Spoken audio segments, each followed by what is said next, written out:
একটি গ্রামে রাহাত নামে এক কিশোর বাস করত।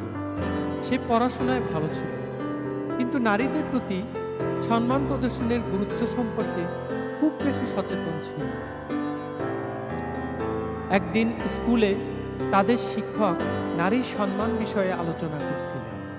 শিক্ষক বললেন, একটি সমাজ তখনই উন্নত হয় যখন সেই সমাজে নারীরা নিরাপদ ও সম্মানিত থাকে।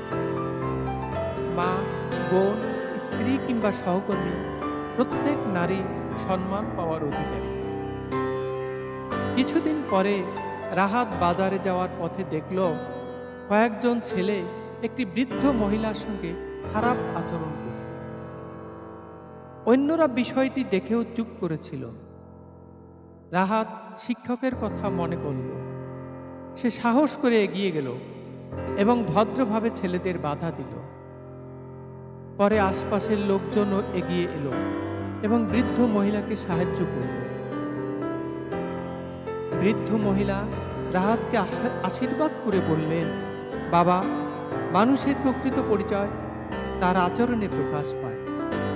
সেদিন রাহাত বুঝতে পারল যে নারীদের সম্মান করা শুধু একটি সামাজিক দায়িত্ব নয়, এটি একজন মানুষের নৈতিক কর্তব্য।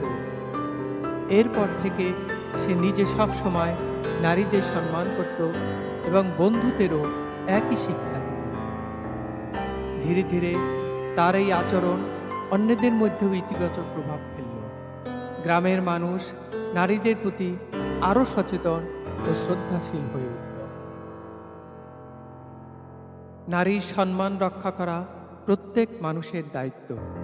যে সমাজ নারীদের সম্মান করে সেই সমাজই প্রকৃত অর্থে সভ্য ও উন্নত সমাজ।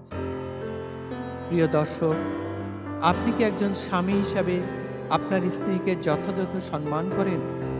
একজন ভাই হিসাবে বোনকে, আর একজন সহকর্মী হিসাবে নারীদের প্রতি আপনি কতটা শ্রদ্ধাশীল? আপনার মতামত কমেন্ট বক্সে জানাবেন। ধন্যবাদ।